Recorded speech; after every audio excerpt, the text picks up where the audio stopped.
देख लो जी पानी आ गया है। अस्सलाम वालेकुम दोस्तों की हाल है ना, देख लो पल्लेदार लगे हुए हैं। अस्सलाम वालेकुम दोस्तों की हाल है, तुम बिल्कुल ठीक होवोगे? अल्हम्दुलिल्लाह मैं बिल्कुल ठीक। तो देख लो सानू कॉलेज ऑफ हो गया है, आसिफ भाई जा रहे हैं, मिल लेने। अस्सलाम वालेकुम जैन भाई, ठीक हो? अहमद भाई की हाल ने? आसिफ भाई और धुप भी बहुत है, किधर जाओगे? आप साहब चलिए चलिए फिर। धुप बहुत ज़्यादा, देख लो बहुत ज़्यादा धुप है, ट्रैफिक भी बहुत ज़्यादा है।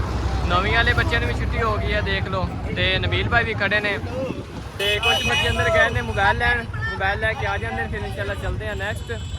नबील भाई गाड़ को काम है अपन गाड़ को काम यार, गाड़ काम है यार।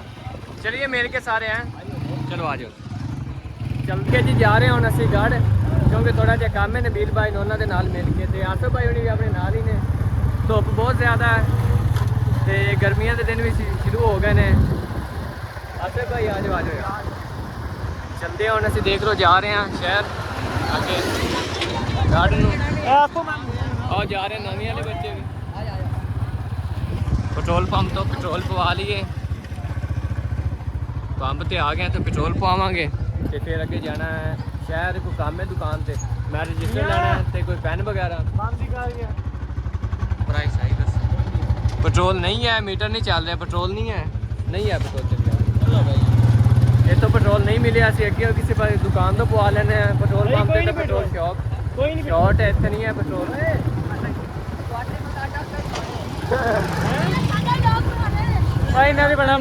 और जनाब नौवीं तो जा रहे हैं, चार बना रहे बच्चों छुट्टी हो गई, भी आ रहे हैं पैदल। इन्होंने कोई बाइक नहीं थी, तो इन्होंने इतने ही जाना, नाल ही घर, इन्होंने कोई मसला नहीं। देख लो आ गई जनाब जी मेन सड़क, फैसलाबाद में जा रही साहिबाद में सड़क। तो असी जावे नैक्सट गढ़ फतेह शाह। आसिफ भाई नाल ही ने अपने। आसिफ भाई बड़ी गर्मी है, बहुत गर्मी है। कोई एसी वगैरह लगाया कि नहीं? हले लगवा लिया है? कौन सी कंपनी का है? कौन सी कंपनी का है? नहीं पता।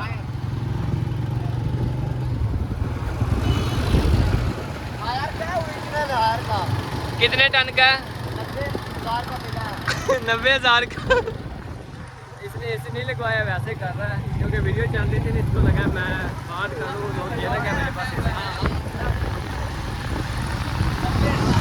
सही है। तो जा रहे हैं अब्दुलरहमान भाई, अनस भाई हैं, ये आते हैं साइकिल पर, क्योंकि ये कहते हैं हमारी भाग हो जाती, लेकिन इस गर्मी में तो भाग नहीं होती, बेहोशी की हालत ही होती है।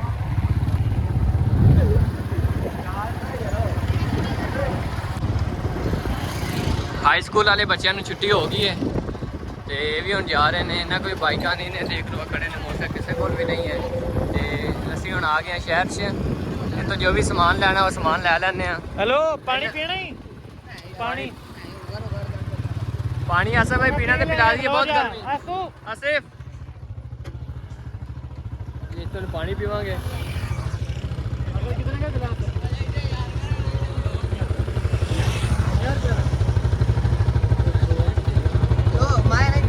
नहीं ऐसे पानी पीना ही, कोई बात नहीं यार, पानी पी के जावांगे जनाब।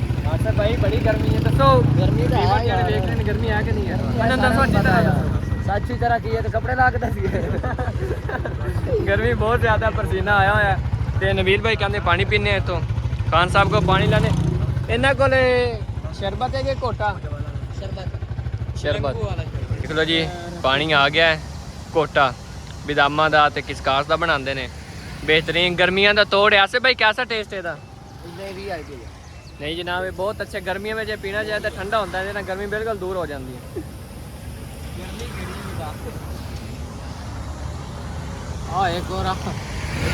और देख लो कॉलेज वाले जा रहे हैं, अद्धे लड़के इस तरह। बड़ा मज़ा आता है, बेहतरीन टेस्ट है जी कोटे का, पीना चाहिए, गर्मियों का तोड़ है जी। तोड़ हल हो गया, गर्मी हल हो गई। चलो ऐसे नाल ना हाँ सब गर्मी हल हो गई। और बाबा जी जा रहे हैं, देख लो कितनी गर्मी है। तो अल्लाह ताला प्यार करे जी। मेरे लिए करी हम तेरा की देर लग गर्मी निकले ना करे। नहीं यार जिन्होंने मेहनत मजदूरी करनी आसे भी उन्होंने मजबूरी आना जी। सामने दुकान पे जाना है, थोड़ा जिहा सामान लेना, सिर्फ 20 भाई ने एक बोतल लैनी है, तो उत्ते चलते हैं दुकान पे। ਪੈਟਰੋਲ ਪੰਪ ਤੋਂ ਪੈਟਰੋਲ ਪਵਾਉਣ ਆਏ ਸੀ, ਲੇਕਿਨ ਉਹਨਾਂ ਕੋਲ ਪੈਟਰੋਲ ਨਹੀਂ ਹੈ, ਖਤਮ ਹੋ ਗਿਆ ਹੈ ਮਹਿੰਗੇ ਹੋਣ ਦੀ ਵਜ੍ਹਾ ਤੋਂ। ਆ ਨਾਲ ਹੀ ਕਣਕ ਦਾ ਸੀਜ਼ਨ ਸ਼ੁਰੂ ਹੋ ਗਿਆ ਨਾ, ਤੇ ਕਣਕਾਂ ਗਾ ਰਹੇ ਨਾ, ਦੇਖ ਲਓ ਪੱਲੇਦਾਰ ਲੱਗੇ ਹੋਏ ਨੇ ਕਣਕਾਂ ਨੂੰ ਤੇ ਬੋਰੀਆਂ ਵਿੱਚ ਭਰਨ ਤੇ ਭਾਰ ਕੇ ਉਹਨਾਂ ਨੂੰ ਟਰਾਲੀ ਤੇ ਲੱਦਦੇ ਨੇ। ਇਹ ਉਹਨਾਂ ਉਤਾਰ ਰਹੇ ਨੇ, ਪਹਿਲੇ ਇੱਥੇ ਕਿਸੇ ਜਗ੍ਹਾ ਤੇ ਲੈ ਕੇ ਗਏ ਸੀ ਕਣਕ, ਉੱਥੋਂ ਲੈ ਕੇ ਆਏ ਨੇ, ਖਰੀਦ ਕੇ ਲਿਆਏ ਨੇ ਤੇ ਹੁਣ ਇੱਥੇ ਉਤਾਰ ਰਹੇ ਨੇ ਕਣਕ।